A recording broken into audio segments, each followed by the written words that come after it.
तुम्ही पाहिलं तर आमच्या सोबत वार्डातले लोक आहे, सर्व जनरल. काही लोकांसारखं नाही की शिक्षक सोबत आहे बा, असं काही नाही आमच्या सोबत.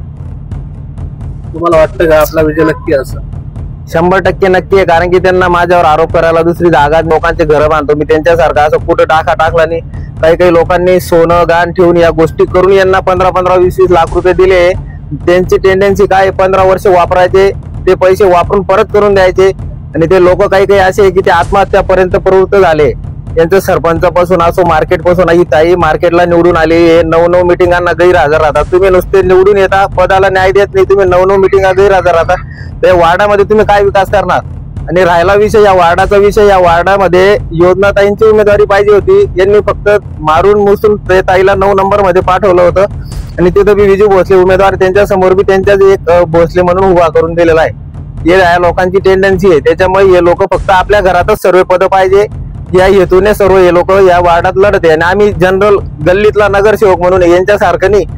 वार्ड त्यांचा 9 मध्ये राहतात, त्यांचे वडील त्या राहायला मुंबईमध्ये, आणि इथं काय विकास करतील? ते मार्केटमध्ये मिटिंगांना येत नाही, वार्डाचा काय विकास करतील? ते बडगाव नगर परिषदेच्या सार्वत्रिक निवडणुकीच्या प्रचाराला जोरदार सुरुवात झाली असून प्रभाग क्रमांक 8 मधून शिवसेनेचे अधिकृत उमेदवार, कृषी उत्पन्न बाजार समितीचे संचालक तथा बापूजी युवा फाउंडेशनचे संस्थापक लखीचंद प्रकाश पाटील यांच्या धर्मपत्नी सौ समीक्षा लखीचंद पाटील व डॉक्टर प्रमोद हेमराज पाटील यांनी दिनांक 19 नोव्हेंबर 2025 रोजी भडगाव शहरातील प्रभाग क्रमांक 8 मधील बाडद रोड कडील साई मंदिरात शिवसेनेचे ज्येष्ठ पदाधिकारी, कार्यकर्ते आणि समर्थकांसह मतदार बांधवांच्या उपस्थितीत ढोल ताशांच्या गजरात व घोषणांच्या आवाजात प्रचार नारळ वाढून प्रचार मोहिमेचा शुभारंभ केला. यानंतर प्रभाग क्रमांक 8 भागातील साई मंदिर, साईनगर, विद्यानगर या कॉलनी भागात ढोल ताशांच्या गजरात भव्य रॅली काढत मतदारांशी थेट संवाद साधला. या रॅलीत शिवसेनेचे पदाधिकारी आणि स्थानिक महिला व पुरुष कार्यकर्ते मोठ्या संख्येने सहभागी झाले होते. प्रचार रॅली दरम्यान उमेदवार सौ समीक्षा लखीचंद प्रकाश पाटील हे जोडीने तर डॉक्टर प्रमोद हेमराज पाटील हे देखील जोडीने नागरिकांशी थेट संवाद साधत त्यांच्या भेटी घेत होते, त्यांच्या समस्या अडी अडचणी जाणून घेत होते. पाचोरा भडगाव मतदारसंघाचे आमदार किशोरप्पा पाटील यांच्या नेतृत्वात भडगाव नगराध्यक्ष पदासाठीच्या शिवसेनेच्या लोकनियुक्त अधिकृत उमेदवार रेखाताई जहांगीर मालचे यांचे साथीने सर्वांना सोबत घेऊन प्रभागाचा सर्वांगीण विकास साधणार असा विश्वास त्यांनी व्यक्त केला. मतदारांकडून ठिकठिकाणी त्यांचे औक्षण देखील करण्यात आले. मतदारांकडून मिळणारा उत्स्फूर्त प्रतिसाद पाहता या निवडणुकीत आपला विजय निश्चित असल्याचे दोघेही उमेदवारांनी माध्यमांशी बोलताना सांगितले. तर विरोधकांवर गंभीर आरोप करत प्रभागात बळजबरीने लादलेली उमेदवारात करण्यात आलेले फेरबदल, रहिवास नसलेल्या भागात दिलेली उमेदवारी व आपल्यावर केलेल्या आरोपांचे खंडन करत काही बाबींचा उलगडा देखील उमेदवार समीक्षा पाटील यांचे पती लखीचंद पाटील यांकडून यावेळी करण्यात आले. किशन, आज आपण प्रभाग क्रमांक 8 मधून आपल्या धर्मपत्नी समीक्षा लखीचंद पाटील यांच्या रॅली केली. ती रॅली आपण कुठपर्यंत केली व आपल्याला जनतेचा कसा प्रतिसाद मिळाला? नमस्कार. आम्ही साई मंदिरापासून सुरुवात केली, विद्यानगर, साईनगर, परत या कॉलनी एरियामध्ये आम्ही रॅली केली आणि जनतेचा आम्हाला उत्कृष्ट असा प्रतिसाद आहे. आता तुम्ही पाहिलं तर आमच्या सोबत वार्डातले लोक आहे, सर्व जनरल. काही लोकांसारखं नाही की शिक्षक सोबत आहे बा, असं काही नाही आमच्या सोबत. तुम्हाला वाटतं का आपला विजय नक्की असं? 100% नक्की आहे, कारण की त्यांना माझ्यावर आरोप करायला दुसरी जागा धरतो की लोकांचे घर बांधतो मी त्यांच्यासारखं असं कुठं टाकला नाही. काही लोकांनी सोनं गाण ठेवून या गोष्टी करून यांना 15-20 लाख रुपये दिले. त्यांची टेंडन्सी काय, 15 वर्ष वापरायचे, ते पैसे वापरून परत करून द्यायचे. आणि ते लोक काही असे आहे की ते आत्महत्यापर्यंत प्रवृत्त झाले. त्यांचं सरपंचापासून असो, मार्केट पासून, ही ताई मार्केटला निवडून आली, 9 मिटिंगांना गैरहजर राहतात. तुम्ही नुसते निवडून येता, पदाला न्याय देत नाही, तुम्ही 9 मिटिंगा गैरहजर राहतात. त्या वार्डामध्ये तुम्ही काय विकास करणार? आणि राहिला विषय या वार्डाचा विषय, या वार्डामध्ये योजनाताईंची उमेदवारी पाहिजे होती. यांनी फक्त मारून मुसून ते ताईला 9 नंबर मध्ये पाठवलं होतं.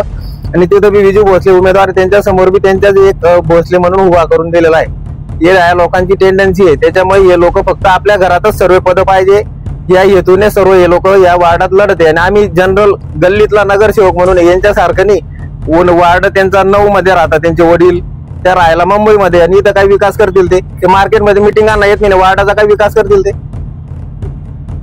किशोरप्पा आमदारांच्या माध्यमातून आपण निश्चितच येणाऱ्या काळात सत्ता बसल्यानंतर विकास करायलाच 100%. डॉक्टर साहेब नमस्कार. नमस्कार. डॉक्टर साहेब, आपण पेशंट डॉक्टर आहातच, आपण जशी जनसेवा करत आहात, राजकारणाच्या माध्यमातून आपण प्रभाग क्रमांक 8 मधून उमेदवारी करत आहात, तर आपण जनतेला कसं न्याय द्याल? गेल्या 20 वर्षापासून आम्ही वेगवेगळ्या क्षेत्रातून, वैद्यकीय क्षेत्र असेल, सामाजिक क्षेत्र असेल, यात काम करतोय आणि माननीय नेते, शिवसेनेचे मुख्य नेते, सगळ्या लाडक्या बहिणींचे लाडके भाऊ माननीय एकनाथजी शिंदे साहेब हे नगरविकास मंत्री आहेत आणि आमचे कार्यसम्राट आमदार किशोरप्पा पाटील या मतदारसंघाचे कार्यसम्राट आमदार आहेत. त्यांनी आम्हाला मागच्या काळामध्ये या प्रभागामध्ये फार काही कामं झाली नाहीत म्हणून आम्हाला उमेदवारी दिली आहे. आमदारांच्या माध्यमातून अनेक कामं या मतदारसंघात झालेले आहे. या प्रभाग क्रमांक 8 मध्ये जसं तळणीचा विषय असेल, रस्त्याचा विषय असेल, वेगवेगळ्या रस्त्यांचा विषय असेल, पाणी पुरवठा योजनेचा विषय असेल, अशा चांगल्या कामांना आमदार साहेबांनी आपल्यासाठी केलेलं आहे. आणि भविष्यात ज्या मागच्या काळामध्ये काही नगरसेवकांच्या बॅकलॉग राहिलेला आहे किंवा त्यांनी काही कामं केली नाहीत, त्याच्यासाठी आमदार साहेबांनी आम्हाला उमेदवारी दिलेली आहे आणि 100% आम्ही या प्रभाग क्रमांक 8 या मतदारसंघात 100% विकास करून दाखवू आणि मतदारांचा विश्वास सार्थ करू. नगराध्यक्ष पदासाठी व आपल्या 2 जागांसाठी आपण या प्रभाग क्रमांक 8 मध्ये मतदारांना काय वाटतं? कारण कसं आहे, नगर विकास मंत्रालय शिंदे साहेबांकडे असल्यामुळे आणि इथले आमदार अतिशय सर्व जनतेला, मतदारसंघाला माहितीच आहे. कारण की आपणच्या माध्यमातून जर काम आपल्याला करून घ्यायचे असतील आणि या प्रभागाचं जर उज्ज्वल भविष्य आपल्याला करायचं असेल तर 100% किशोरप्पांनी जो उमेदवार आपल्याला दिलेला आहे, ST राखीव प्रभागातून रेखाताई मालचे या प्रभागातून आणि शहरातून उमेदवारी करत आहेत. तर जनतेने प्रचंड प्रतिसाद त्यांच्या मागे आशीर्वाद द्यावा अशी मी त्यांना जाहीर आव्हान विनंती करतो.